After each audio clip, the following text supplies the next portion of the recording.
If you're a big swim team and you like to order a lot of gear, maybe you ought to check out Swim Outlet Team Division for these reasons. Swim teams receive a 10% discount on bulk orders. Swim teams or organizations get an 8% commission on referred sales. You'll also like their customization services, which is affordable and available at all times during the year for all team gear. With over 50,000 items in stock, you can get most anything you want. Swim Outlet Team Division. You need to try it out. You'll be glad you did.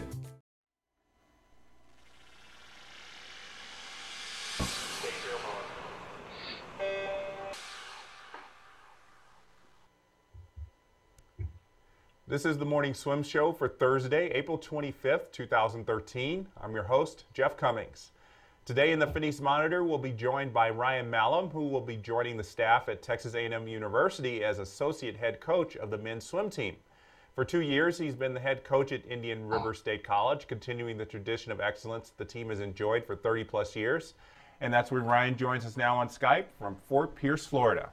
Ryan, it's good to see you. How are you? I'm doing great. Thanks for having me. You've already got the A&M gear on. You must be real excited about the opportunity to join the Aggies.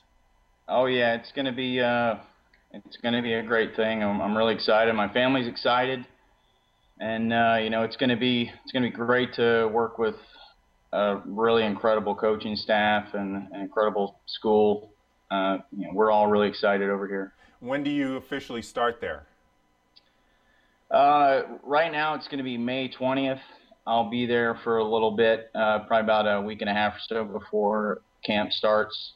You know, the Aggie swim camp is they do a great job, and I got to have my bearings before, you know, I hop in the whole camp situation. But it'll be May 20th. I'm gonna get things packed up here, get ready to move on that long drive to Texas, and then get over there and get started.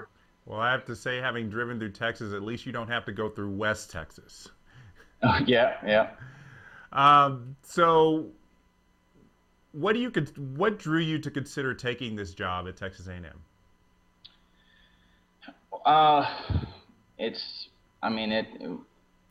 It has a long tradition. Like I said before, the coaching staff is tremendous.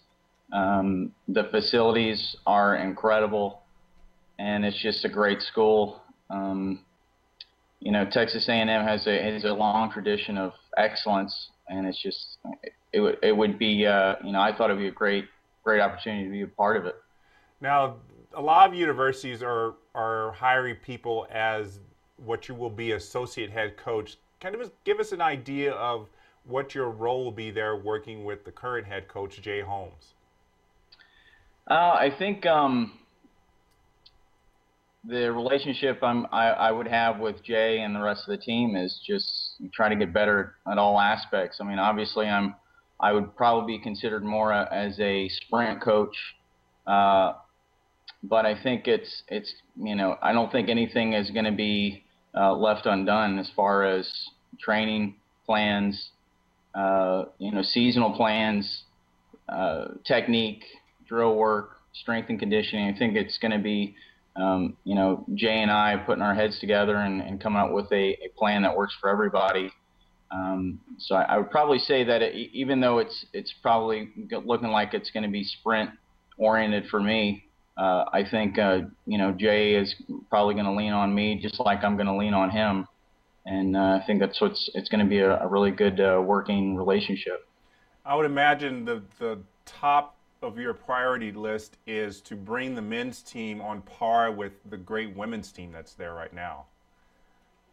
Oh yeah, I mean, you know, Jay and I have already talked about it. We're really going to be shooting for that top 10 over the next couple years, and I think it's very doable. The athletes they have there now and the athletes they have coming in they're just going to keep getting better. They're going to keep working hard and really paying attention to those details, and I think it's something that we're going to be seeing in the future. I know you haven't really had the time to spend a great deal of time with the athletes and the coaching staff just yet, but what do you think is going to be the most important thing to make that happen and make the men's team a nationally recognized power again? Probably just to transform. I mean, a lot of those guys on the team are, from what I've gathered, are I would say they have a high level of a swimmer's mind. I mean, I would like for everybody that I'm going to have an opportunity to work with to be a student of a student of the sport, and not only just a swimmer. I think, unfortunately, there's a lot of swimmers that, especially, you know, when they're ready to kind of get out of swimming, or they've reached their 4th year, they see themselves as swimmers, not only students of the sport, and just trying to day in, day out get them to understand that it's kind of fun to figure out how to swim faster, and you know, to just cover all the bases, and you know, I've been fortunate enough to have been dubbed a facilitator of possibilities, and you know, not just a swim coach. And I kind of enjoyed that title, just because I consider anything as possible, and you know, and just keep chasing those possibilities. What if, you know, somebody did this differently, and you know, capitalize on that? And there's been plenty of times I've been in workout and I see somebody do something, and then I talk to that athlete, and we get a good conversation going, and then we present it to the rest of the team, and then, you know, if there's just one person that can grab something from that, then, you know, our job is done.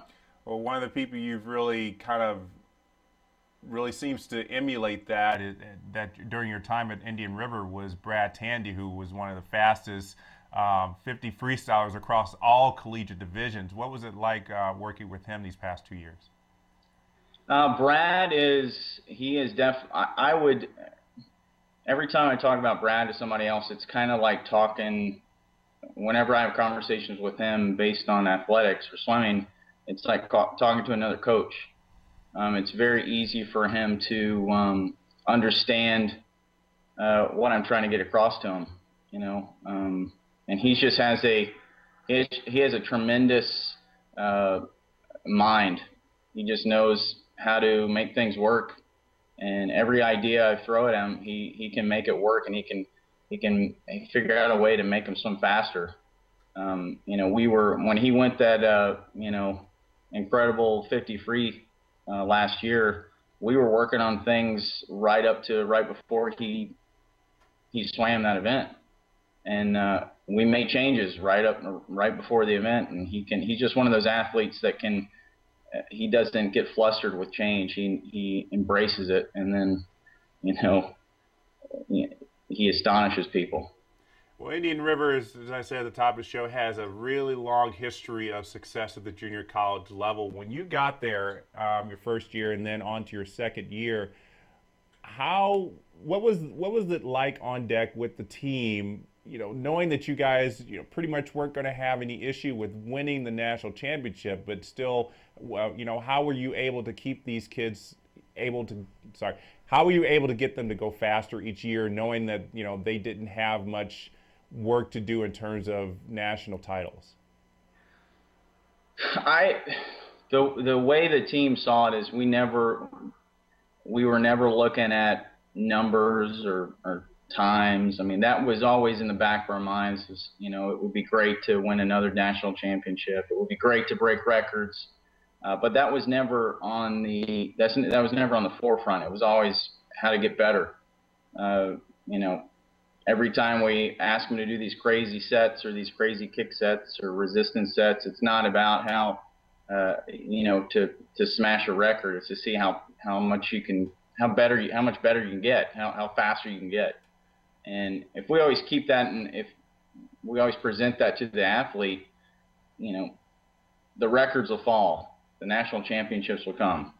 That's not how we present it. I think it's always good. And if you've ever been to Indian River, there's this big wall of national championships and the names and all the teams. So you walk on the pool deck, and it's right in your face. So you know that there's a legacy. But we try not to focus on that. We just try to focus on the little things, and, you know, doing everything to the fullest and the best we know how. I have a feeling that's something you're definitely going to be working with the A&M swimmers on as well. Oh yeah, I mean, I think me as a swimmer, I was I took myself way too serious. And I got to the point where myself personally, I took the fun out of swimming. It was, I saw it as just a job, and I was ready to be done. And I didn't really have any, it didn't give me a whole lot of happiness towards the end. And now that I'm in this position to try to show athletes that I work with that it is fun to figure out how to swim fast. It's like a game, you know, and I make a lot of jokes. I try to keep it light. I enjoy seeing athletes that I work with laugh, and as long as they have that mentality, but you know, still trying to push for that excellence, they're going to have fun. And a happy athlete is a fast athlete, or a happy swimmer is a fast swimmer. Well, I'm sure that is definitely the mentality any coach would be giving to their swimmers. Now, obviously, Division I swimming is faster than junior college swimming, Brad Tandy aside. Do you foresee any major differences in how you will be coaching at A&M as opposed to Indian River because it's a Division I team as opposed to a junior college team? Yeah, oh yeah. I mean, it's the 4-year difference. Indian River, you have 2 years to try to get it done. A&M, or a Division I school, you have theoretically 4 years to get it done. So I think that is probably something that is going to be extremely advantageous to work with some kids that are with 4 years. I mean, I say it all the time. If we had the opportunity to work with some of the athletes at Indian River for 4 years, there's no telling how fast they would be. And you know, we try to get it done in those 2 years. Try to get it in that nice little package, and then you know Indian River ships them off to another place, and they keep getting better. And you know, there's always that you're always wanting to work with them for 4 years, and I think that's going to be something that's going to be, you know, something I'm going to be looking forward to. Yeah. Well, in doing research about you, something I came across that was very surprising was that you have a past as a guitarist, as a professional guitarist. Tell us about that. Well, I've been a guitar player for a while. I taught myself how to play, and I followed this band and became a fan of the band, and I figured out a way to have guitar lessons with the member of the band. His name is Rich Ward, and I got lucky enough to be asked to be in a band with him. So he was my guitar hero, and my guitar hero asked me to be in a band with him.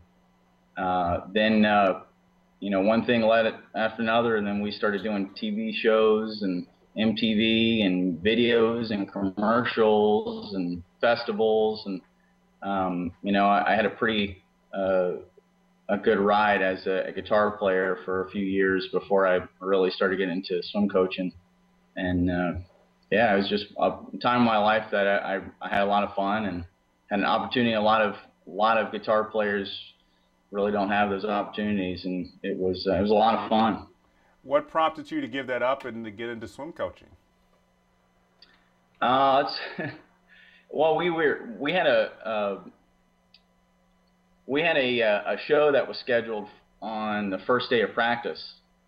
I was at an age group, a club team in Georgia called Southern Crescent Aquatic Team, and it was the first day of practice, first day of big fall season practice.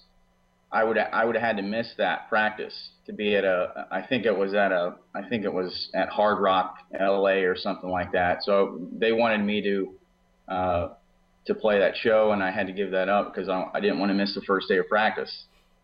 And you know, that's when I knew it was kind of time to get serious and to really develop as a coach. And here I am talking to you guys. Well, I know you didn't really give it up. I understand that you were able to play guitar recently at a meet in Indian River, right? Yeah. A couple years ago, I played the national anthem at the All-Star meet that we do every year at Indian River. I think it was at the end of March. It's usually at the end of March, beginning of April. And yeah, it turned out pretty cool. Well, let's give viewers a chance to take a look at that video of you playing that national anthem. Great.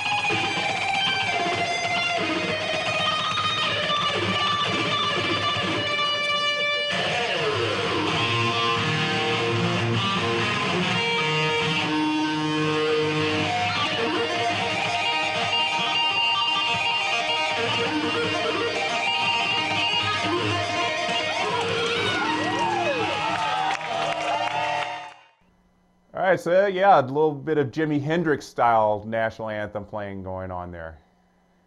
A little bit, yeah. Well, it's great to see that. I'm sure you probably pull out the guitar every once in a while. Maybe it's a little, maybe helps you decompress from the stress of being a coach every once in a while. Oh, absolutely, yeah.